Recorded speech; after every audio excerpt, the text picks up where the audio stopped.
respecto a nuestra lealtad con el Señor, con respecto a nuestra fidelidad, que es un tema que hoy día cuesta que sea algo que fluya, aunque a veces uno mira la televisión o los medios de comunicación y aparentemente uno dice, en esa iglesia hay mucha gente, pero el que vaya mucha gente no quiere decir que sean fieles. Yo conozco mucha gente, yo soy un pastor, un obispo, conozco, pero montones de personas que van a la iglesia los domingos solamente para remojar una semana de chanchadas que hizo y para sentirse bien, pero no renuncian a nada malo, no tienen intenciones de cambiar nada. O sea, para ellos es ir, y sobre todo con este tema de las cámaras y todo, le hacen decir, no, yo voy a la iglesia, ahí estoy, mira, ahí estoy sentado, dicen.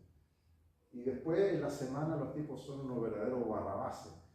Entonces la fidelidad necesariamente nos habla de hacer las cosas como Dios nos pide que las hagamos. Y eso es lo que vamos a hablar el día de hoy. Una palabra de reflexión y amonestación. Salmo 19, el verso 17. Ese es el texto que vamos a leer este día. Salmo 19.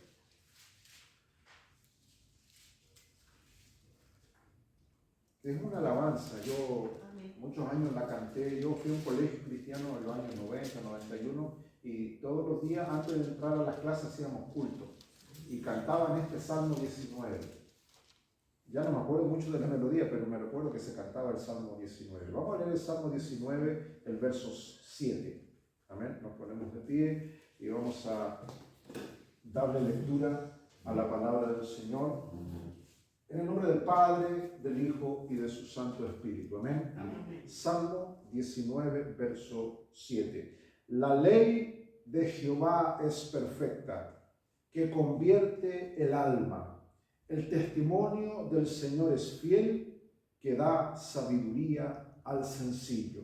Inclinamos el rostro y nos presentamos al Señor en oración. Padre, te damos gracias en esta mañana por permitirnos llegar, Señor, a este lugar donde nos damos siempre cita, convocados, Señor, a la luz de tu palabra. Te pedimos en esta hora, Señor, que nos aconseje, nos amoneste, nos dé, Señor, el vigor espiritual para iniciar una semana más, Señor, bajo las promesas de tu palabra. Gracias, Jesús. Amén. Tome su asiento, mi hermano, mi hermana. David fue conocido como el dulce cantor de Israel. Pero no solamente era cantor, no solamente era un instrumentista, tocaba instrumento y cantaba, sino que fue rey, fue también general de batalla. Pero antes de todo eso, era integrante de una familia, el menor de muchos hermanos, y hacía el desagradable oficio de cuidar los animales, que es lo que hace un pastor, es eso, cuidar animales. Levantarse temprano, llevar los animales al corral, sacarlos, llevarlos a las aguas, a comer, a tomar agua, a buscar los pastos frescos, y también lo peligroso que incluía este oficio, que era proteger a las ovejas de los animales rapaces, en este caso osos, leones. Esa era la infancia de David. Él no tuvo la infancia de los niños de esta época, ¿cierto? Esto equivaldría como mandar a un muchacho de 14 años, ¿cierto?, literalmente al campo. Aunque hay jóvenes, yo conozco gente de campo, muchachos que se han criado en el campo bajo esa línea, cuidando ovejas, tal vez no agarrándose a defensa con un oso, con un león, pero es un trabajo temerario. David entonces era un hombre que se crió viendo los rigores del peligro. David se enfrentó muchas veces, sin duda, a situaciones amenazantes, literalmente osos y leones. Esta experiencia a David le sirvió cuando se enfrentó con el famoso Goliat, un evento que ocurre precisamente cuando Samuel ya lo visita y le hace saber de que él era el futuro rey. Dios, porque Dios es increíble, Dios, cuando a alguien le cae mal a Dios, Dios lo saca del camino luego. Saúl era uno de esos. deseché a Saúl. Y estaba en el cargo todavía, pero ocupaba el cargo, pero ya no con la aprobación de Dios.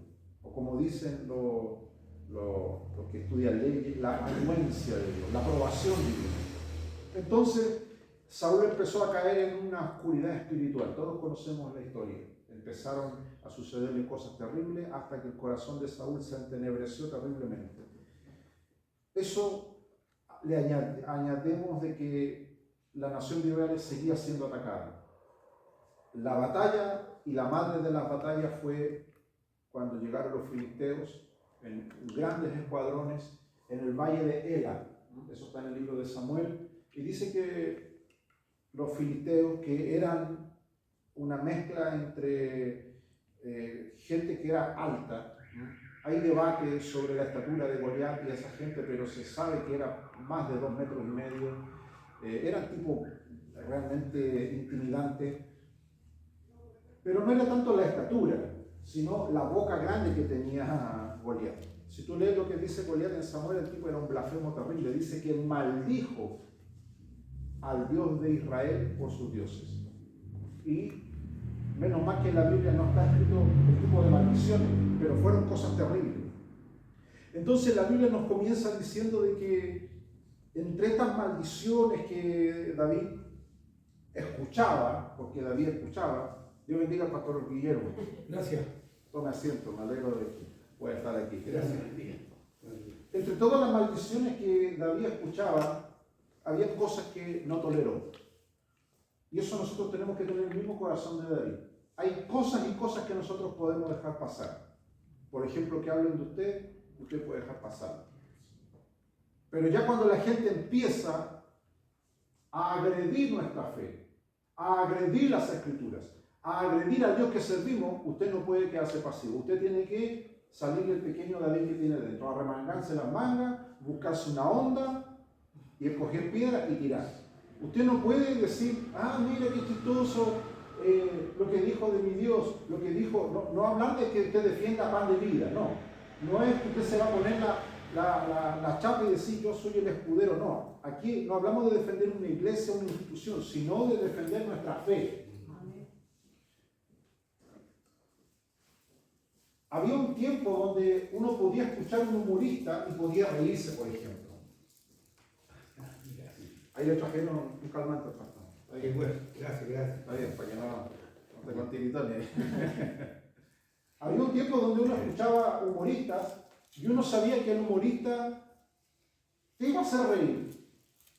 El bufón, porque los humoristas son esos, son bufones, como los que tenían los cortes de las reyes, que hacían piruetas, cosas para reírse y en un momento de distensión se iba el bufón, los tipos decían, ok, vamos a sacar la espada y vamos a seguir matando gente, porque eso hacían los reyes con su ejército. Sí. Pero cuando ya estaban muy estresados llamaban a los bufones, a los payasos, a los circos, el espíritu circense. Bueno, todas las sociedades los tienen. Pero hubo un tiempo, y quiero llegar a este punto, donde nosotros podíamos poner la radio, la televisión o un humorista callejero y tú escuchabas un humor y te reías, pero era algo sano. Eran humoradas. Sí. Es como cuando tú dices, no sé, pobre Salomón tuvo 700 suegras. Porque si tenía 700 concubinas, tenía 700. Tú te ríes, es una humorada, es algo que te hace reír. Pero lo que Goliat le dice a David no era un chiste. Dice que maldijo a David por sus dioses. Y maldijo también al pueblo de Israel. Y ahí David dijo, no, esta cuestión, pueden decirme algo de mí, de mi mamita, de mi abuelita, de mí, pero David dijo, ¿quién es este incircunciso? Dice, para que maldiga al Dios de Israel. Y ahí empezó una batalla en el corazón de David. Pero para terminar la idea de los chistes, usted hoy día escucha a un humorista y escucha una avalancha de grosería, de blasfemia, de garabato. Yo cada vez que escucho a un humorista aprendo garabatos nuevos, con eso digo todo. O ese garabato no me lo conocía, ese insulto no me lo conocía, porque los tipos ya no se... Antes, por ejemplo, uno veía cualquier festival, de cualquiera que sea, y uno decía, puede sentarse un niño chico y escuchar. Hoy día no, hoy día hasta cualquier persona con un poco de criterio va a decir, no, este tipo vomita grosería. Ahora, un paréntesis. Dentro de la teología hay una rama que se llama demonología o satanología. Y los tipos que estudian estos temas te lo dicen.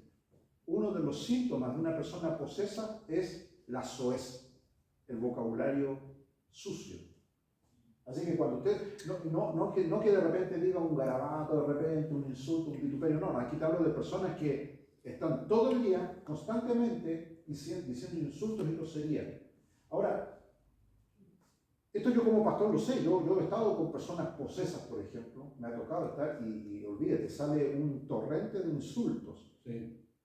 Y muchas de estas personas que nosotros vemos en la sociedad, actores, políticos, hasta el presidente, yo no he visto entrevistas donde el tipo hable normal, o sea, es todo grosería, insulto. En el mundo en que nos movemos sucede eso. Ahora, usted tiene que entender que detrás de las palabras se esconden fuerzas, porque si no fuera así, la Biblia no diría que Dios bendeciría a los que bendijeren a Israel y maldeciría a los que lo maldijeren. Entonces te da una idea clara de que cuando tú pronuncias palabras de bendición, hay fuerzas espirituales del lado de Dios que obran en favor del creyente, y cuando son del lado contrario, bueno, Don Sata hace lo suyo también. Esto lo vemos cuando alguien te dice una palabra que te lastima y te hiere. A veces nos herimos por palabras malentendidas, mal dichas, pero hay personas que a veces realmente el mandinga les pone cuestiones y te las dicen. Y tú quedas con una cuestión mala encima. ¿Es por qué? Porque detrás, nosotros vivimos en un mundo tan materialista como esto, tan físico, pero no nos damos cuenta de que las palabras, ¿cierto?, cobran una vida, sea para muerte o para bendición. David, y antes de entrar en la reflexión, quiero que comprendamos quién era David, del cual nosotros hablamos en la Escritura. Él asumió el cargo como rey, pero antes de eso él ya había tenido encuentros con los enemigos del pueblo de Israel. Y uno de esos enemigos era Goliat.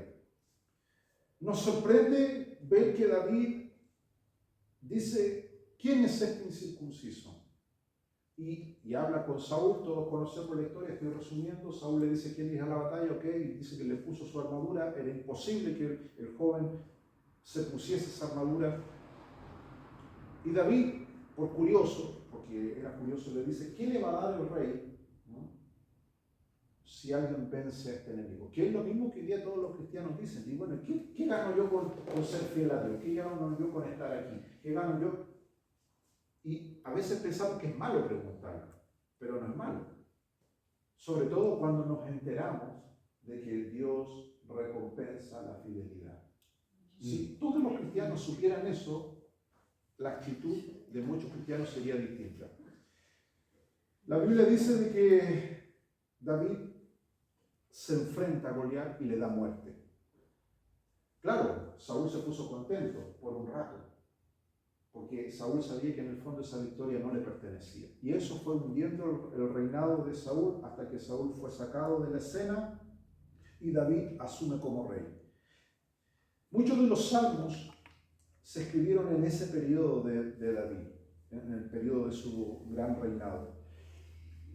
Y increíblemente nos encontramos con este versículo del capítulo 19 que nos habla que la ley de Jehová es perfecta.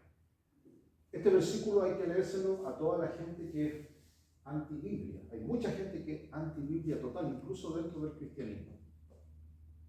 Gente que le busca la quinta pata al gato, no, es que a lo mejor la Biblia no es, falta el libro, está con errores, y esto y lo otro. Yo me he encontrado con errores en las Biblias porque a veces las imprentas se equivocan. Yo soy un tipo que soy muy detallista. Una vez escribí años atrás la Sociedad Bíblica y le dije, esta Biblia tiene un error de impresión, tenía las letras juntas, por ejemplo. O pasan cosas de repente, pero el mensaje en sí es un mensaje que no tiene error. La Biblia es inerrable, es infalible, es de toda nuestra confianza.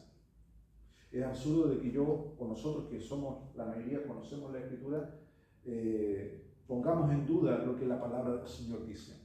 Tenemos plena confianza en que lo que Dios nos dice, así es. La ley de Jehová es perfecta, que convierte el alma. Esta palabra, hermano, nos da la clave de por qué la gente ataca tanto las Escrituras. ¿Por qué el mundo ataca la Biblia? Ojo que ellos dicen de que es un libro ficticio.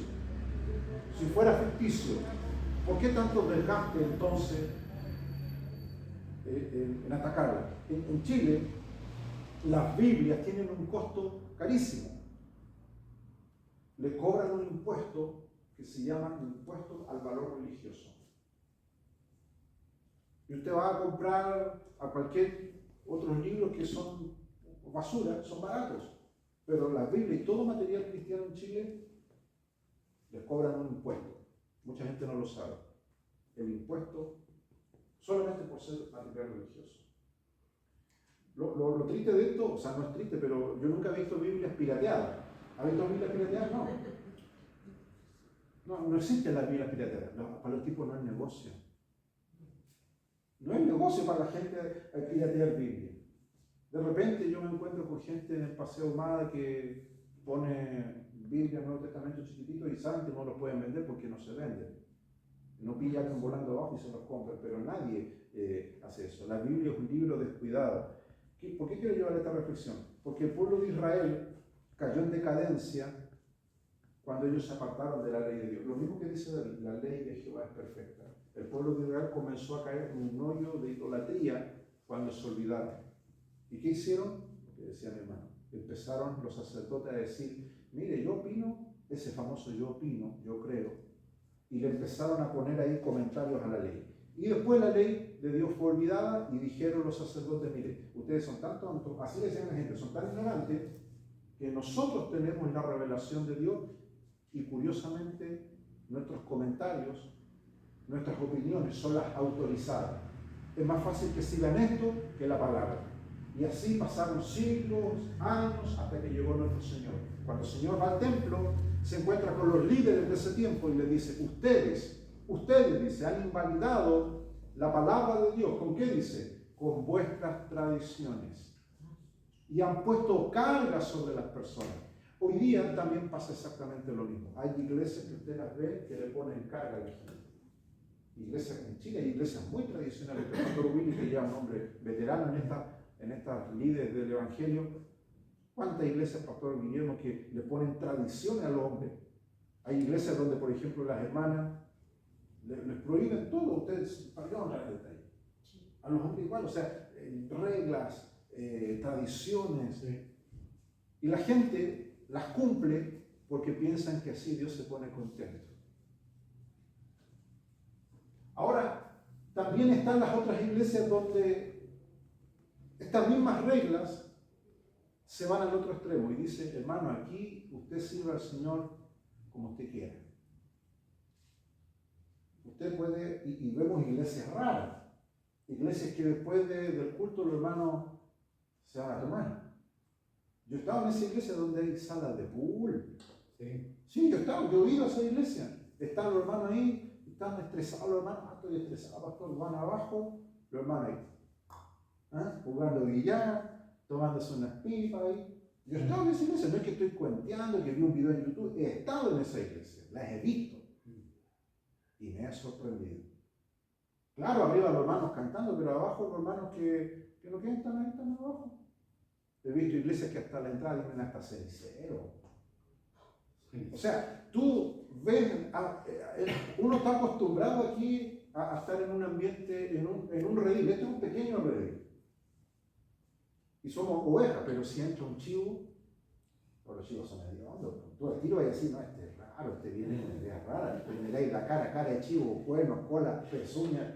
¿Y qué pasa? Las ovejas se empiezan a inquietar. Sí. Hace 2 o 3 años atrás fuimos con la esposa y estuvimos por el sur, fuimos por el chiquillo todo y entraba un corral allá por esos lados del sol. Y la ovejita, claro, cuando entra el pastor, nos dimos cuenta, el tipo del corral entra y las ovejitas todos lo siguen. Nos paramos nosotros y las ovejas nos miraron la cara y dijeron que el tipo nos vienen a comprar para tirarnos para la parrilla. Todas las ovejas se asustaron. Inmediatamente, porque la oveja es un animal tierno, pero a la vez es dócil y tímido. la oveja de un desconocido y las ovejas se empezaron a inquietar. Todas perdieron como esa unidad que tenían. Cuando alguien ajeno al redil entra. Ahora, usted dirá, entonces, ¿cómo el diablo se le ingenia entonces para entrar al redil? Bueno, se viste de oveja, ¿no? El diablo no va a entrar con olor a chivo, con olor a diablo, no. El diablo sabe dónde venden traje de oveja, con olor a cristiano, con cara de cristiano, todo, y el diablo entra a las iglesias. Y ahí es donde nosotros, ustedes ya que somos maduros en el Evangelio, tenemos que poner observancia. Dios nos ha puesto como atalayas. ¿Qué es un atalaya? Un vigía. Los atalayas vienen de estos que estaban en las torres y de ahí observaban quién se acercaba. Y si era alguien sospechoso, el atalaya decía, no le abra la puerta, este tipo viene con cosas raras. Entonces, mi estimado hermano, la palabra del Señor nos dice que la ley del Señor es perfecta y que esta es la que convierte el alma, la que restaura el alma. No puede haber una conversión. Parte del proceso de la conversión genuina del creyente es cuando la persona ha tenido esta palabra, la semilla, que fecunda el espíritu muerto de la persona. Cuando usted está dentro de su familia, personas que están lejos de Dios, que no son cristianos, usted bombardea con la palabra. Porque la palabra dice de sí misma, no volverá vacía. Es la palabra la que convierte el alma. Usted, cuando esté con personas que no están con Dios, o no se han convertido, o están mal, hay mucha gente que está mal espiritualmente en nuestros entornos. A veces la gente dice, ¿y usted qué piensa? Es que lo que yo opino es irrelevante, y usted le habla de la palabra. Le envía un versículo bíblico, le envía un audio, pero todo relacionado con la Biblia, y en algún momento esa palabra, ¿sabe por qué la palabra cuesta? Aunque la palabra de Dios es poderosa y grande, pero ¿por qué cuesta que llegue al corazón? Porque uno diga, esto no es magia, no es que usted lo hable y el tipo hoy cambie. La palabra del Señor, para que pueda llegar al alma, tiene que pasar por capas y capas de pecado. Esto es como el centro de la tierra. Entonces usted le habla a alguien, pero el cuerpo, el alma, el espíritu, la mente, las emociones, los sentimientos, está tan engrosado y son capas tan duras. Y esto lo dice Jesús en la parábola del sembrador. Corazones duros, pedregosos, corazones llenos de espinas. Alguna vez, tal vez tuvimos el corazón así. Ahora nuestro corazón es buena tierra. Tú metes la mano y es tierra premium. Estos sabandijas de las huertas, ¿cómo le llaman estos botánicos que venden, donde venden plantitas y todo eso? Tienen un nombre, ¿sí? Los viveros, claro. Estos tipos son pillos, te venden unos sacos y te dicen, esta tierra, tú pones un poroto y te va a salir una hectárea de poroto. Y claro, porque es tierra fértil, con abonos, con aditivos, y es tierra especial, no es como la tierra del patio o del jardín, o como la tierra que tenemos debajo de los zapatos. Por eso vale lo que vale. No hemos entendido que un saquito chico no vale plata, 30.000 pesos, tal vez para un saco de tierra que es fecunda, buena tierra. Entonces nosotros no hacemos un examen semanal, Señor, Él nos tira su palabra, es cierto, y el problema no es la palabra, el problema es la tierra, porque la Biblia dice que el sembrador salió a sembrar, y cuando la tierra cae en buena semilla, la semilla cae en buena tierra. Entonces yo hago un examen y digo, Señor, yo quiero ser buena tierra, no tierra llena de caracoles y babosas. Las hermanas que tienen jardín saben de eso, que pelean. Yo cuando voy a ver a la hermana me empieza a pelear con los caracoles, con las babosas, con los chapes, que tienen distintos nombres, y se enojan y le echan sal por las orillas, aceite, y buscan para eliminar esos bichos que se comen las plantitas, dicen ellos, porque la tierra está enferma, dicen. ¿Cuántos hermanos hemos visto pasar por esta iglesia y por muchos lugares que eran buena tierra, pero de repente le empezaron a salir cosas raras a esa buena tierra? Y de repente fueron descuidados, y en un descuido, esa tierra que era un vergel, que era un lugar hermoso, se volvió en un patio descuidado. Todos hemos visto esas casas y hemos pasado por casas donde admiramos el pasto limpio, todo, y de repente casas donde tú ves que los yuyos, las malezas, atraen bichos, atraen insectos, y es un lugar feo. Entonces, pienso lo que dice la Escritura, Salmo 19, verso 17. La ley del Señor es perfecta, que convierte el alma. Una de las primeras evidencias de que una persona tiene el alma convertida, porque hoy día hasta ese nivel hemos llegado, ¿será cristiano o no será cristiano? Cuando se convirtió Yuri, una cantante que tengo entendido que hoy pastorea junto a su esposo, se le fueron todos encima. ¿Cómo va a ser cristiana? Decía. Todo cristiano tiene un proceso. No todos nos convertimos. Hay gente que tiene un vicio y lo deja al tiro. Otros se convierten en cuota, pero se convierten. Les cuesta. Voy a omitir los nombres porque como vemos, grabamos, puede que esta persona vea aquí. Con mi esposa, hace un año atrás, visitamos una familia. Este hermano era de estos muy rectos, santos según él y su esposa. Y él era bueno para buscarle los pecados a los hermanos. Eso no me gusta, esos zapatos son pecaminosos. Eso, y a todos le buscaba pecado y falla. Pero llegó el día en que, porque la gente tiene, bueno, en algún momento yo lo descubrí. Me invitó a la casa. Me pareció raro que me invitaran. Fuimos. Me llevó con el engaño y me dijo, vamos a hacer una comida rica. Entonces, me engañó. Fuimos a la casa y no vi al hermano apenas yo entré, vi al diablo mismo. No era el hermano, era otra persona. Discutiendo con su señora, prácticamente la tenía en el cuello. ¿Sí? Pero yo ya estaba ahí y dije, no me voy sin comer. Me invitaban a comer, así que me voy a comer. Así que me tuve que aguantar toda la pelea ahí en vivo y en directo. Pero después el hermano confesó. No era el hermano que estaba en la iglesia, no, era otra persona, totalmente desconocida para mí. Era el mismo, pero me dijo, obispo, ¿sabe qué? Discutí con mi mujer antes de que usted llegara y en el enojo me fui a la botillería y me compré estas dos. Y me sacó 2 mamaderas, 2 botellas de vino. Caro. Tomé, me dijo. Insulté a mi mujer y me contó todo eso. La mujer llorando, él siendo atrevido.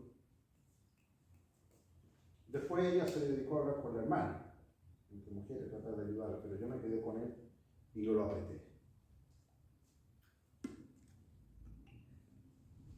Lo más suave que me dijo es que, pastor, lo peor no es lo que hice ahora, es que cuando tomo me gustan los hombres.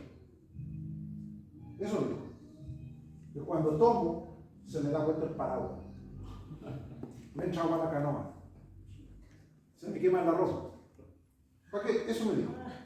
Y era el hermano que en la iglesia hablaba en lenguas, danzaba, tenía visiones, revelaciones, que en el Facebook ponía siempre cosas en contra de las mujeres, y las mujeres tienen que andar con falda larga, y era un hombre así.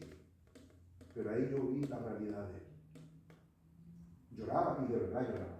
Yo no estoy diciendo que estaba fingiendo nada. Él estaba demostrando la realidad de su corazón. Yo le dije la pregunta de rigor. Lo que tú estás diciendo ahora no es un problema de ahora. Tú lo traes toda tu vida. Sí, me dijo. Desde joven. Lo tomo y me cambio de bando.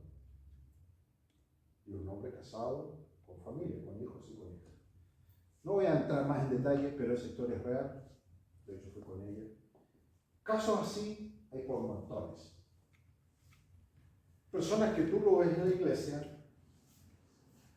pero el diablo se las ingenia para hacerlos caer y ellos no tienen la valentía de decir se quebró mi compromiso con Dios, se quebró mi lealtad con Dios. Entonces arman una fachada falsa, algo ficticio, engañan a la gente, se engañan a los mismos, engañan a Dios y viven día tras día, semana, mes, año, haciéndose pasar por algo que no son.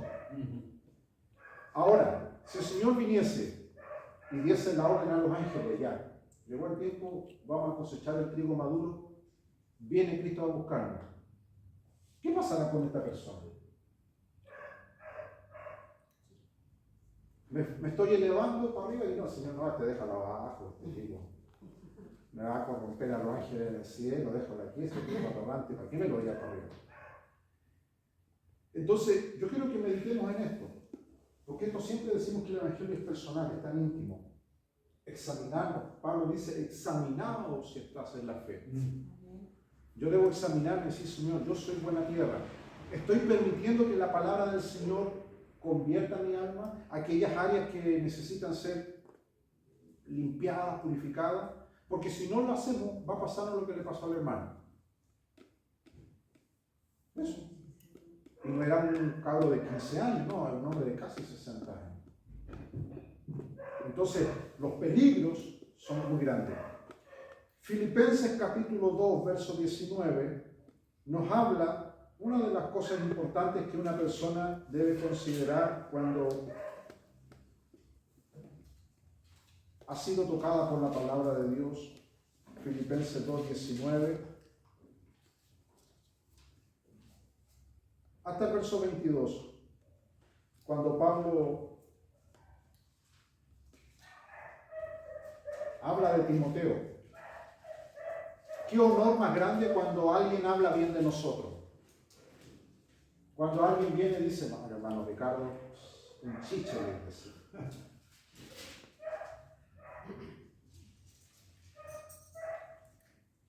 Yo pienso lo mismo que mi padre.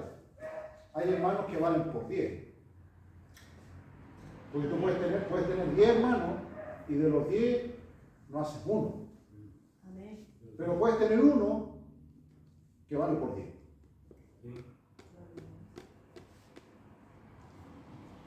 Qué importante cuando alguien habla bien de ti. Pablo aquí habla bien de Timoteo.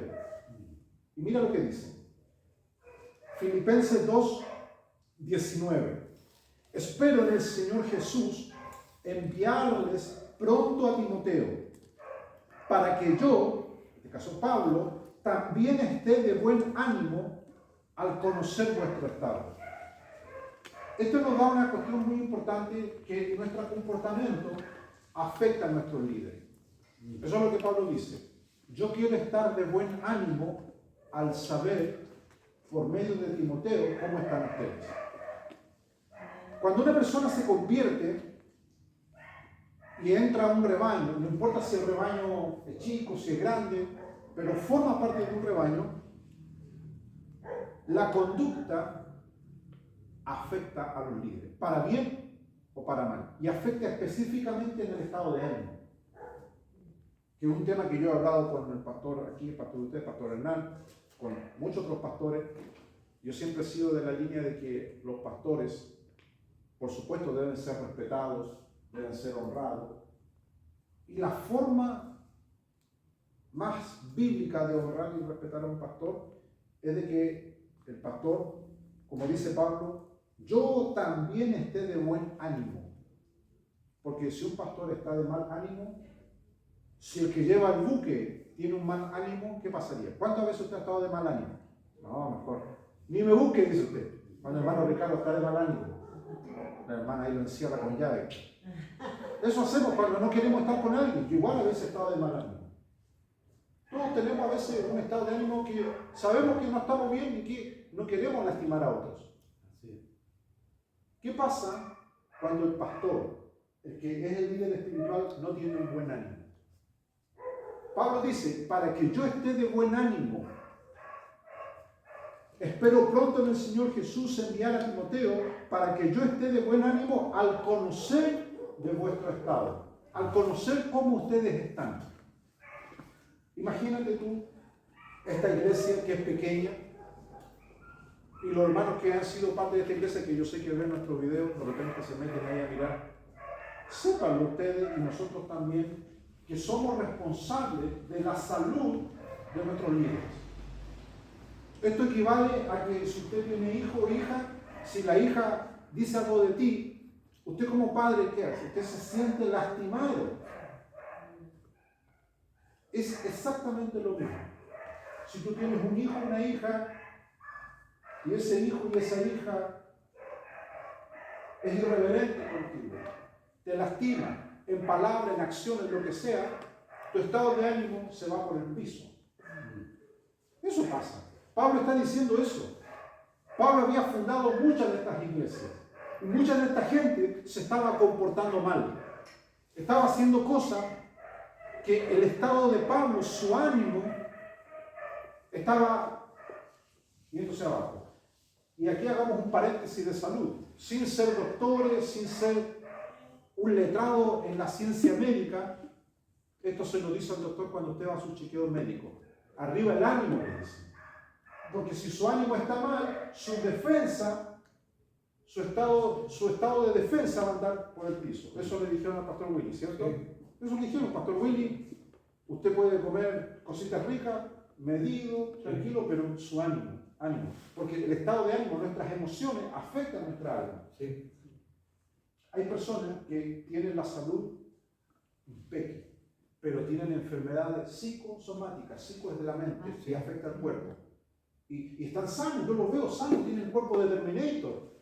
Y van al doctor y estoy mal, dice, porque es su estado de ánimo. Y el tipo no tiene enfermedades, pero las siente, porque el ánimo afecta eso. Ahora, yo quiero que entendamos esto. Nuestro estado, nuestro comportamiento afecta la salud de nuestros líderes. Y aquí en esta iglesia hay gente que fue responsable. Y esto es parte del mensaje. Y lo digo porque como pastor lo he predicado en muchas iglesias. Parte de mi trabajo como obispo es enseñarle a la gente, al rebaño, y a los que ya no son parte del rebaño, que se hagan cargo de que una oveja no puede morder al pastor. Sí. Algún momento el pastor Willy, cuando le toque predicar, él tiene mucha experiencia igual que mi padre, muchas veces seguramente le tocó tomar de la copa envenenada que tal vez muchas de las ovejas le quisieron dar. Sí. Herido, lastimado, defraudado. Pablo habla de eso en muchas otras ocasiones. Y Pablo dice, Cristo es el que me ha sostenido. Sí. Pero son cosas que no debieron haber pasado. ¿Cómo entonces, como iglesia, nosotros como rebaño, podemos entonces mirar las cosas a futuro? Primero, aprender de los errores que se han cometido, pero nosotros, como ovejas ya maduras en Cristo, cuando vengan personas a este rebaño, no importa las que vengan, pero las que sean, nosotros, como hermanos espirituales mayores, abrir la Biblia y decir, porque a veces la gente dice, ¿cuál es el manual de esta iglesia? Yo he oído a gente que dice eso, no, que nosotros no tenemos un manual, le digo yo, este es nuestro manual. ¿Y aquí qué dice? Espero en el Señor Jesús enviar pronto a Timoteo, para que yo también esté de buen ánimo al conocer de vuestro estado. Timoteo representa al que informa, al que le dice a Pablo, Timoteo dijo que esta oveja está en esta condición. Timoteo tenía que ser una persona ecuánime, no falsear la información, no ponerle más ni menos, no. Ahora, ¿por qué Pablo elige a Timoteo? El verso 20 dice, a ninguno tengo del mismo ánimo que Timoteo. O sea, Pablo vio en Timoteo una persona de confianza. Y es muy difícil que un pastor se encuentre con un Timoteo actual. Están los del Timoteo del circo, pero eso ya es otra cosa. Tipos pervertidos, eso ya. Esa bandija agarraron el nombre de un santo hombre de Dios para ponérselo a un circo de puro infame. Se lo va a agarrar del cogote. Igual yo lo he visto orando, esa bandija. Lo he visto orando de la mano con la Biblia. Según ellos, Dios está con ellos. Vamos a ver cuánto aparte eso. Pablo dice, a ninguno tengo del mismo ánimo que Timoteo, que más sinceramente esté preocupado de ustedes. Ahí tú te das cuenta que Timoteo tenía ese requisito. Timoteo dice, realmente a mí me interesa saber cómo está el hermano. Cuando tú empiezas a darte cuenta que, porque a veces nosotros ahora pasó un año, pasaron muchas cosas, y uno empieza como a decir, ¿qué me ha pasado? ¿Qué pasó aquí? Bueno, lo que pasó es lo que Pablo está diciendo a Timoteo. Cuando una persona pierde el interés genuino por el otro, oye, ¿sabemos otra manera? ¿Qué me importa eso, hermano? Cuando alguien ya empieza con eso, es que ya el tipo está mareándose ya. Oye, ¿sabemos cómo está el pastor Willy? No, el pastor Willy no lo hace porque el tipo, ¿qué me importa? Se vuelve al mundo. Se vuelve al mundo, claro. Se fue a la paloma mía. Entonces, Pablo, ¿qué le dice a Timoteo? Timoteo se interesa sinceramente por ustedes. en esa línea debemos orar. Porque a veces el diablo, mira cómo el diablo es astuto. Por eso voy a hablar de algo que a veces muchas iglesias no le toman el peso a eso. El diablo es como el castor, ese animalito que tiene unos dientes tan grandes que tendría que tener un labio más grande para poder tapar los dientes, pero no, los labios del castor ni se ven. Pero sus dientes están. ¿Y para qué tienen esos dientes? Porque al castor le encanta botar algo. Y no importa el tiempo que se tome, ahí está el castor con sus dientes. Se aburre, va a su madriguera, a donde está la señora castora, al otro día vuelve ahí. Y hasta que un árbol que es grande, tú ves que lo bota. Eso hace el diablo, tiene espíritu de castor. Algún hermano, tú le tienes que mirar los dientes, nomás como el cuento de Caperucita Roja. Hermano, hermana, ¿por qué tienen esos dientes tan grandes? Porque el diablo los usa en lo que habla. El libro de Santiago, la lengua es inflamada del mismo infierno. Sí. Y después los hermanos resulta que desaparecen. No, yo no dije. Pues sin querer queriendo le echan el espíritu del Chapulín Colorado, del Chavo, pues sin querer queriendo. No, aquí la gente es responsable de lo que dice y de lo que hace. Segunda Filipenses 2:19. Espero enviaros pronto a Timoteo, porque yo también quiero estar de buen ánimo al conocer de vuestro estado. Cuando un líder sabe que los hermanos están en una condición óptima, eso al pastor lo engalana. No importa aunque tenga 2 o 3, pero el pastor dice, están bien. Es lo mismo cuando usted ve que sus cachorros, su heredero, sus tigres, si usted lo ve bien, usted camina como en las nubes. Porque usted, su estado de ánimo se nutre de eso. Usted que ya es adulto, sabe de que las cosas materiales son pasajeras. Lo que a usted más le interesa de su familia es que ellos estén espiritualmente sanos y no estén camino a la perdición. Sí. Pero hacerle entender eso a mucha gente, no, mucha gente va por otro camino. Ahora, Pablo, terminando la idea de Timoteo en el verso 22, dice, pero ya conocen las probadas cualidades de Timoteo, los méritos de Timoteo. O sea, Timoteo no era que Pablo dijo aquí en confío y lo agarró y lo puso ahí, no. Timoteo tenía una trayectoria. Y hay muchos hermanos que lamentablemente esa trayectoria, que fueron buenos hermanos, yo no discuto, pero aquí vale llegar a la meta, no salirse a la mitad del camino. Sí. Entonces, Pablo dice, ustedes conocen, verso 22, ustedes conocen los méritos de Timoteo. Las probadas cualidades de Timoteo. Timoteo tenía cualidades que hacían de él una persona honorable, confiable. Y yo he visto, como pastor, como muchos pastores, queriendo buscar un Timoteo, o también su equivalente femenino en la iglesia, ponen su confianza en alguien que después era el Timoteo, pero el del circo, el otro. Sí. Terrible. ¿Cómo sufren esos ministros? Como también a mí me ha pasado muchas veces y aprendí de nunca más. Una vez nomás y después dije no. Porque después el estado de ánimo, yo quiero que entienda eso. El diablo, nuestra parte espiritual está protegida, como le pasó a Job. Dios dijo, el diablo haga lo que quiera, pero no toque su alma. Cuando usted tiene batalla y dificultades en su hogar, en su familia, en su entorno, el diablo es nuestro estado de ánimo, eso es lo que ataca. Sí. Por ahí nos agarra. Y provoca situaciones y circunstancias, y el estado de ánimo a veces lo sentimos como un peso aquí, en las piernas, en cualquier lado. Y no por hacer una mala fuerza, no, sino porque realmente son cosas que el mundo a veces las describe de otra manera. ¿Ha escuchado que la gente del mundo dice que hay malas vibras? Sí.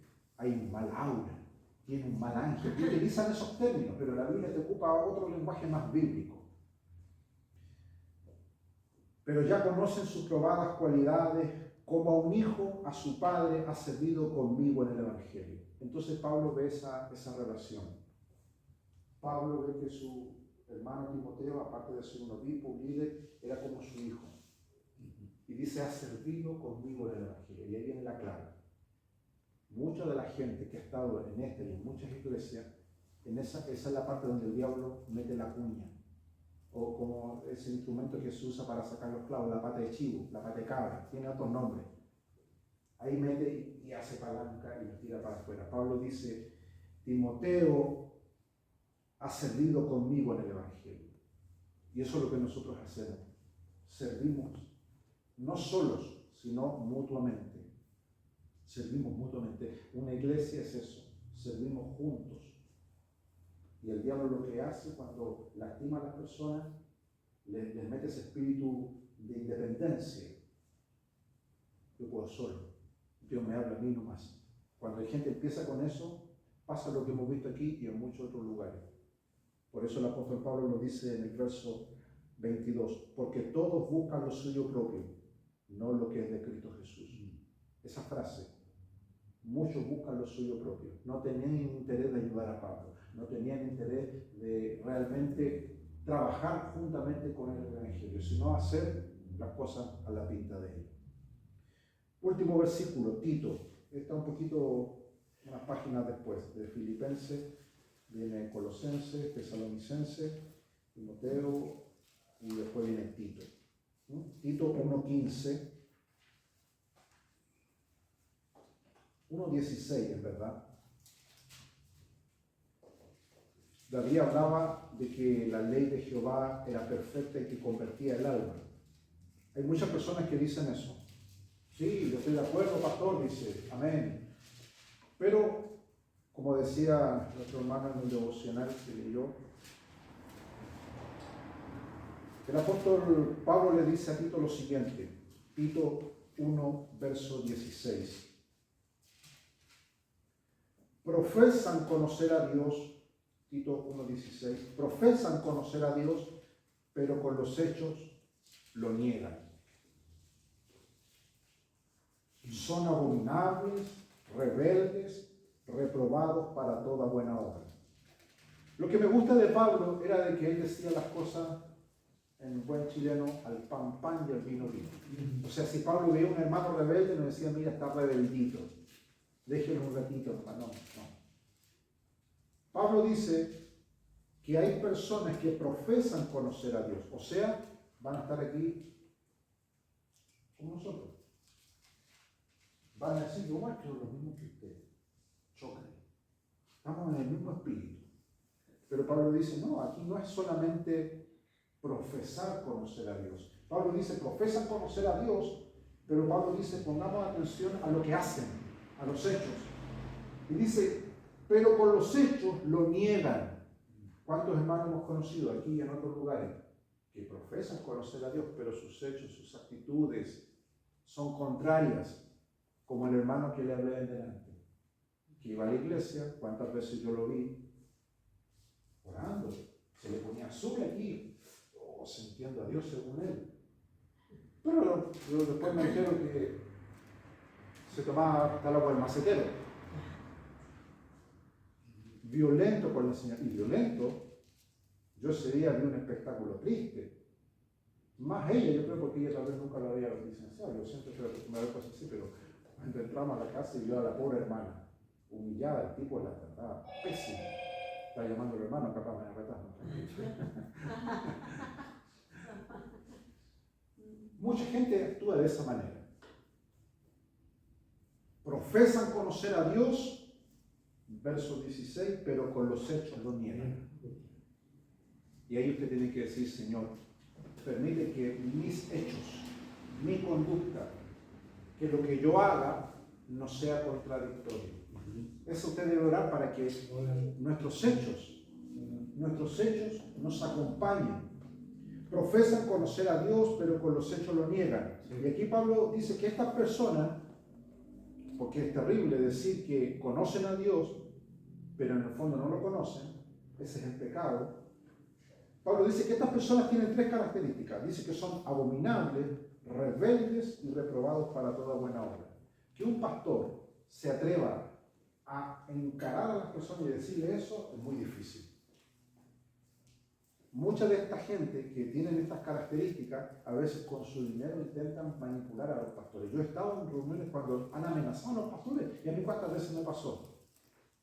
No se atreva, pastor, porque si no me voy y nos diezmo más y nos vamos toda nuestra tribu. Pastor Willy, ¿cuántas veces tal vez pasó por eso? Sí. Y muchos pastores de verdad, porque los que no son de verdad tienen la iglesia llena de esta gente, rebelde, abominable, sí. Están llenos. Y claro, no se le puede decir nada a ellos. Entonces, para ir terminando esta reflexión, profesan conocer a Dios, pero con los hechos lo niegan. Son abominables, rebeldes y reprobados para toda buena obra. La palabra abominable se usa mucho en el Antiguo Testamento, la abominación. ¿Qué es la abominación? Algo detestable, algo que ya no es agradable estar con esa persona. Sí. Se rompe toda comunión, por más que tú intentes. Eso es lo que es abominable. Y nos ha pasado. Y no es algo que nosotros lo hayamos provocado. Los abominables son ellos. Ahora, yo por ser de esta forma en que usted me ve que enfrento la situación, por supuesto que me gano persecuciones y cosas feas, pero estoy tranquilo porque sé que lo que estoy diciendo es palabra de Dios. Hay personas, como dice Pablo, que por los hechos lo niegan. Y estas personas que profesan conocer a Dios, pero con los hechos lo niegan, Pablo dice, son abominables.